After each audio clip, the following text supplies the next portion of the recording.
भाई बहनों, कल को शिवरात्रि का पर्व है और शिवरात्रि के पर्व पे तमाम सारे कांवड़ लेकर के हरिद्वार से गंगा जल लाते हैं और अपने अपने मंदिरों के शिवलिंग पर वो गंगा जल चढ़ाते हैं। इसके पीछे बड़ा रहस्य है। ये बड़ा रहस्य की बात है, समझने की बात है। ये गंगा जल बहुत महत्वपूर्ण जल है। कैसा जल है? इसके लिए हमारी मान्यताएं हैं, हमारी इस प्रकार की कल्पनाएं हैं कि गंगा जल कभी भी खराब नहीं होता है। देखते भी हैं कि कई साल तक गंगा जल रखा रहता है लेकिन वो खराब नहीं होता। खराब क्यों नहीं होता है? ये पृथ्वी का जल नहीं है, ये मरीची जल है। मरीची जल, मरीची किसे कहते हैं? मरीची सूर्य को कहते हैं। सूर्य का एक नाम है मरीची जल। अर्थात ये जल कहाँ से आता है? ये सूर्य से आता है। आप कहेंगे सूर्य से जल आता है। हाँ, कहा गया है, गंगा जी की प्रार्थना है संस्कृत के अंदर, विष्णु पादाब्युसंभूते गंगे त्रिपथगामिनी। विष्णु पादाब्युसंभूते गंगे त्रिपथगामिनी धर्म द्रवेति विख्याते पापम में हर जाह्नवी। पापम में हर जाह्नवी कहा गया है। हे जाह्नवी, जाह्नवी गंगा जी का एक नाम है। हे गंगे, तुम 3 मार्गों पर प्रवाहित होने वाली सरिता हो, देवसरी हो, देव नदी हो, आकाश में, धरती पर और पाताल में। त्रिपथगाम, आकाश गंगा और भागीरथी गंगा पृथ्वी वाली और पाताल गंगा। तो ये गंगा का जो है मूल रूप एक ही है। वो कहाँ से आता है? वो सूर्य से आता है, किरणों से आता है। किस प्रकार से आता है? विष्णु पादाब्युसंभूते, विष्णु भगवान के चरणों से उत्पन्न हुई। विष्णु भगवान के चरणों से उत्पन्न हुई।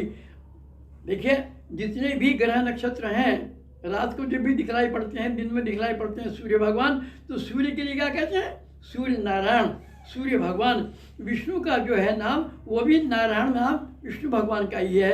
अर्थात सूर्य के द्वारा ये पृथ्वी पर जो है आती है स्वर्ग से। सूर्य के द्वारा कैसे आती है? किरणों के माध्यम से। सूर्य जो है पृथ्वी पर आने का जो है मार्ग कौन सा है? सूर्य का किरणें। सूर्य की किरणों का प्रकाश, किरणों के द्वारा ही प्रकाश जो है वो पृथ्वी पर आता है। इसी प्रकार से जो है ये मरीची जल कहाँ से, किस प्रकार से आता है? सूर्य की किरणों के माध्यम से आता है। और कहाँ इकट्ठा होता है? ब्रह्मा जी के कमंडलों में। हमारे पृथ्वी का जो उत्तरी गोलार्ध है वो बिल्कुल कमंडलों के आकार का है, गहरा कटोरे के आकार का है। उसमें आकर के जो है ये एकत्रित हो जाता है। और फिर क्या होता है कि फिर जो है ये गर्मी से, ताप से, सूर्य के ताप से वाष्पित होकर के भाप के रूप में कहाँ समा जाता है? भगवान शिव की जटाओं में समा जाता है। भगवान शिव का एक नाम है व्योमकेशी। शिव का नाम क्या है? व्योमकेशी। व्योम कहते हैं आकाश को, आकाश ही जिनके बाल हैं, ऐसे भगवान शिव का नाम है व्योमकेशी।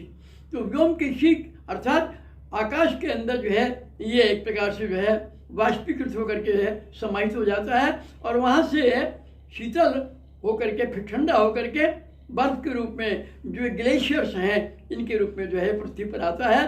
तो इसी के कारण से हम देखते हैं कि गंगा जी का जल जो है कभी भी जो है खराब नहीं होता है।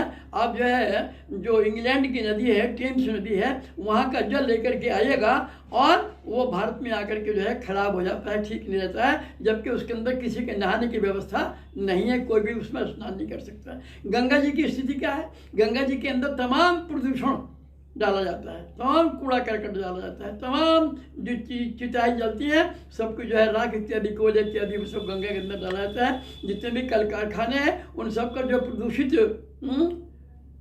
कबाड़ है वो सारा के सारा गंगा में बह करके आता है। आप देखते हो खूब अच्छी तरह से। इसके बावजूद भी गंगा जी का जल जो है शुद्ध रहता है।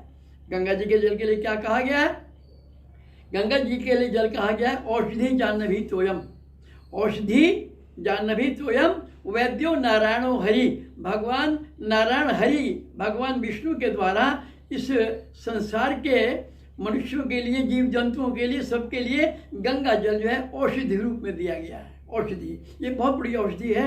इतनी बड़ी औषधि है कि हमारे अंदर प्राण का संचार करती है। इसीलिए मृत्यु के समय ये भावना की जाती है कि मरने वाले के मुंह में जो है 2 बूंद गंगा जल जरूर डाल दिया जाए, ताकि यदि उसका प्राण क्षीण हो रहा है तो प्राण को शक्ति मिल जाए। एक भावना ये भी है। दूसरी क्या है कि जो ही गंगा जल हमारे शरीर के अंदर जाता है हमारे पापों को नष्ट करता है। हमारे शरीर को तो गंगा जल शुद्ध करता ही करता है, गंगा जी का जल जो है वो हमारे शरीर को अनेक प्रकार से शुद्ध करता है। कहा गया है कि दैहिक भौतिक तापा, तीन प्रकार के जो ताप होते हैं, कौन कौन से ताप होते हैं? दैविक और भौतिक। दैविक और भौतिक, इन तीनों ही रोगों को नष्ट करने के लिए जो है गंगा जल सक्षम है। इसलिए जो है गंगा जी के जल को हमें शिव के ऊपर जो है चढ़ाने से पुण्य की प्राप्ति होती है। कल शिवरात्रि है, इसी संबंध में आज आपको जो है गंगा जल के बारे में और गंगा जी के बारे में कुछ संक्षेप में बताया। ओम शांति, ओम शांति, ओम शांति।